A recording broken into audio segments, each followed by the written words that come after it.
having seen the show, that if you have any questions about how they created the show, why they chose Alice as inspiration, or what some of their processes are, this is an opportunity for you to do that. If not, we'll just kind of have some stuff. Go ahead. Yeah, I've been a fan of Alice in Wonderland since I was young enough to read. I've seen like a lot of interpretations of it. Yours is like so far the most unique. I want to know what inspired you to do it in this way, because wow. It's a huge process. I don't know if we knew it was going to end up being anyway, you know? It's very who we are. A lot of the stuff in there, Allison, our director, she like wrote a lot of the scenes based on like actually like conversations that we've had in rehearsal, or it's very much who we are, which would explain why it's unique, because everyone is unique. So we began by just exploring it with physical theater because we were all learning different types of movement, and we wanted an outlet to sort of put it into. And Alice in Wonderland is great because it's one of those things which has been done a million times and can be done a million more different ways. You know, it's a dream, so you can do whatever you want, and you can. It's in art, it's in fashion, it's in everything, because it's this bank of material that you can take and make your own in a way. And so that sort of started us off with the story, just because there was so much there that we were interested in.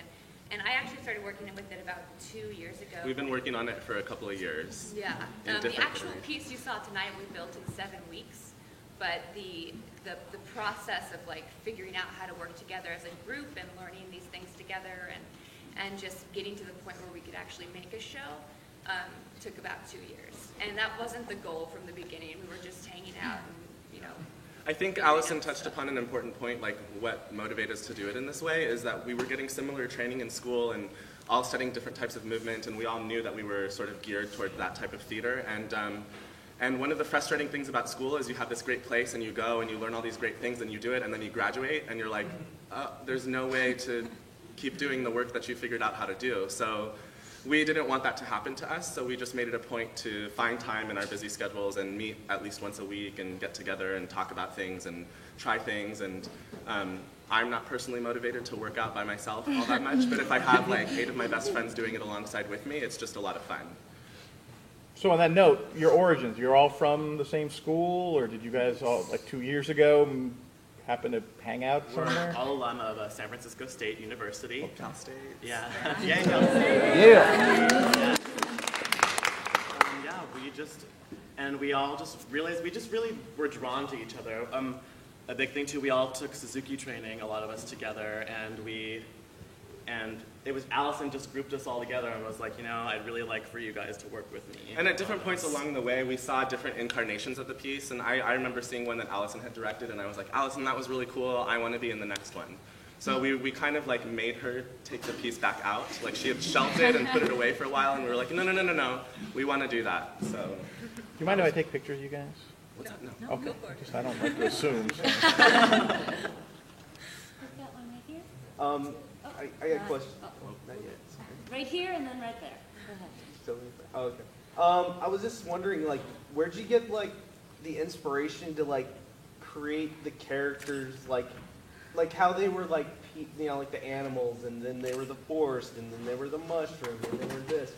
What inspired you to create those characters in that way? And it's very like reminds me of Princess Mononoke, like some of the paint on the faces and stuff like that. So I'm wondering where you got your inspiration for that. Well, we started off with the main goal of creating everything with our bodies, no matter how crazy it was, no matter if it was like a landscape or one character or whatever. Right.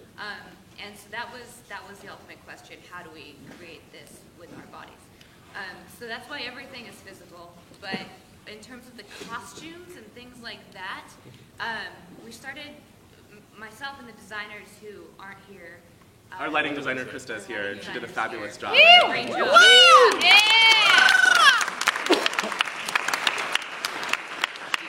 All of that. Today. Yeah, which is incredible.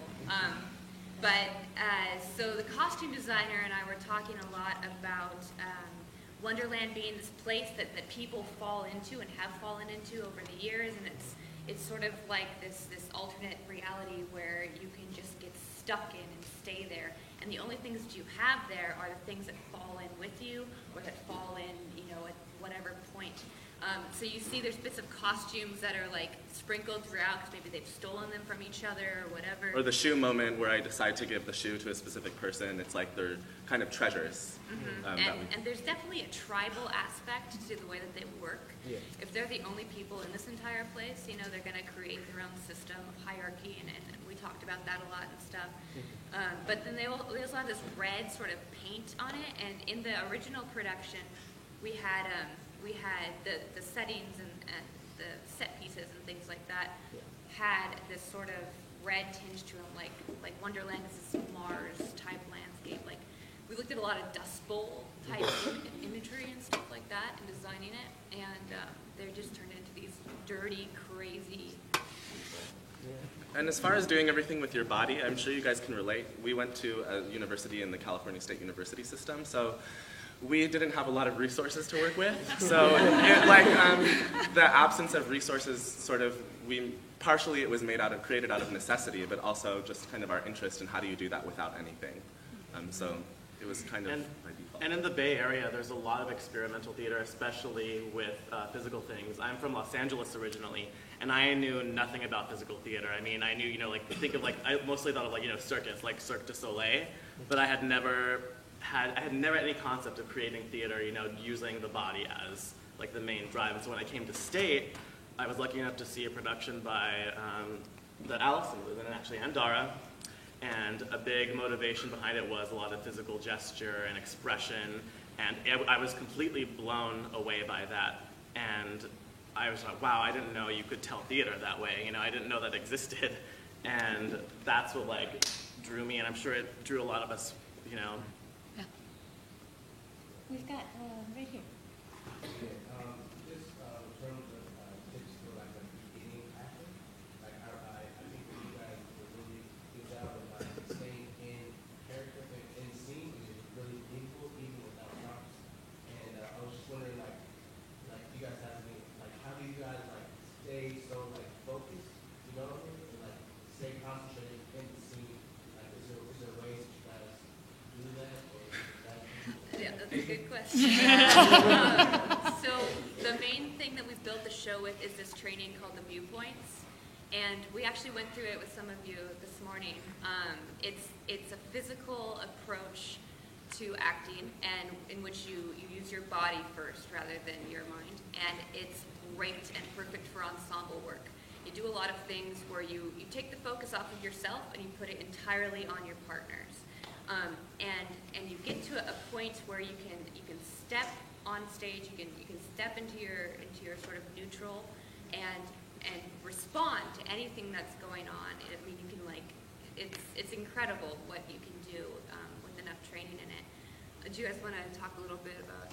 In practice, I mean, what you said, after training, it becomes second nature. But yeah, it takes practice to stay in it. And it's like doing sit-ups, at first, you can only do 5, you can't focus through a whole scene, you find yourself thinking about what you're gonna get for lunch or something, and you're like, focus. But you'll find that the more you do the different exercises that we taught this morning, or just the more that you practice your scene work, you'll be able to focus more. It's just it's a muscle. A lot of times too, anything that you do, any sort of scene or anything theatrical that you do is going to ask a lot of you, and especially if it's more physical, it's going to ask a lot of your body. So if you're focusing on yourself the whole time, you realize, oh God, my legs are probably going to give out in another minute, or oh God, this really hurts, or I can't really. So it's also out of necessity. If I stop and think about myself and all the things going on with myself, I'll just die.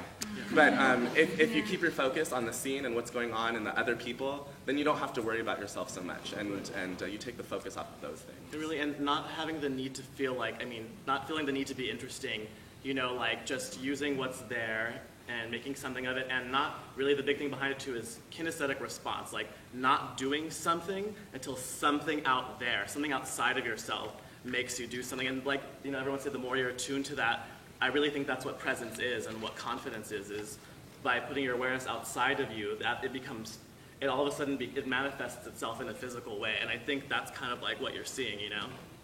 I think it doesn't hurt to have an ensemble too.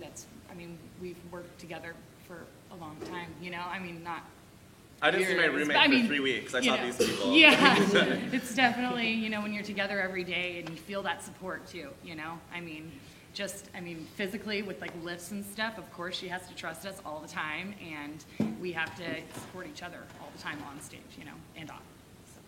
And I would say, like, if you ever want to get like the viewpoints training, the company who really, you know, brought that to the forefront in theater was City Company in New York. And I know that every summer in Los Angeles, they do 2-week workshops with City Company. So if you go online, it's the Saratoga Institute of Theatrical something. But if you look up, it's Anne Bogart. Look her up, City Company, Anne Bogart. I know they do workshops in LA, and as long as it's just all you have to do is send in a resume, and you can go and you can learn all the things that we learn if you can't get it, you know, around here. It's becoming more common too. Like one of the classes here teaches it. We learned. So. Yeah. So look your teachers up, and your teachers are huge resources. We had amazing teachers, and we're so thankful for them. So check your teachers out. We've got one here and then one here. Yesterday when we were talking with you guys at that little dinner thing, you guys said you guys started conditioning in the summer. I want to know what part of conditioning, what does that mean? Well, Everything. we all have like different movement backgrounds that we are trained in personally. And so what we would do, it's kind of strange. We rented out rooms in our old school, even though we've all graduated, and we went there and made lesson plans and taught each other. For those of you in the workshop this morning, that jazz warm-up that I did, there's so much more to that and like other stuff like that. And so we'd each like make a different sort of workout plan, and we would take turns and teach each other and just do that. And then Like Megan used to be a cheerleader, that's how we know those lifts. a gymnast. A gymnast. We'll say gymnast. Sorry. It's not a bad thing. It's not bad. I didn't say that. And also we knew that what the ultimate product, when we decided we were going to do a show, we knew that it was going to be physically rigorous. So we also knew that we had to get our bodies to a level that could keep up with the show. So that was part of it too, is just making sure that we were in the right shape. Because if you're not in the right shape and you try to do something like that, You'll hurt yourself and yeah, other people. yeah. We did a lot of things too, like Ryan has had a lot of experience in Japanese classical theater, such as No and Kyogen. So we had one, and that's very physical. It's very similar to dance.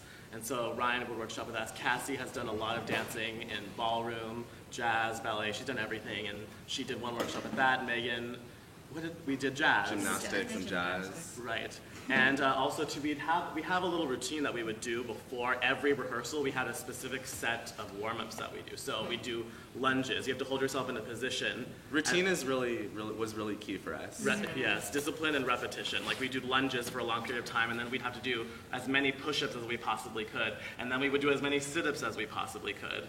So yeah, it's really, you know, and having that support, like Shannon said, was key. Just having everybody there. It was funny too, because like when we first started, I was like 10 sit-ups, like, oh God, I can't do any more, I'm done, you know, and then by the end, we're all doing like 300 sit-ups, and, you know, it takes like an hour for warm-ups, but that's good, you know, it's a good thing. So we all got in tip-top shape. You know, it's like just take it back to basics, you know, it's like use what you know to condition yourself, like you know what you learned from PE in high school, you know, I mean, things like that, and Even if you don't think that you want to do like really physical theater, like to be an actor, like James said this morning, we're not painters, we're not musicians, you know, our instrument is our body, and you have to take care of it, and you have to, it's like, it can only behoove you to train your instrument like in as many different ways as possible. It's just, all different forms of focus and readiness, I guess. Oh, so on that note, okay, you guys have been out for like 2 years from San Francisco State. Various times, starting from 2 years ago up until this last semester. And do you survive off your art, or do you have the second job scenario? Because what I think is amazing is that over 2 years you've managed to stay together, focus, do all this stuff. And I know you have to wait tables or work as a temp or I don't work as a lawyer, whatever you do, but there's some other job that, you know, until this happens, until this, you know, succeeds. And I think it's amazing. I think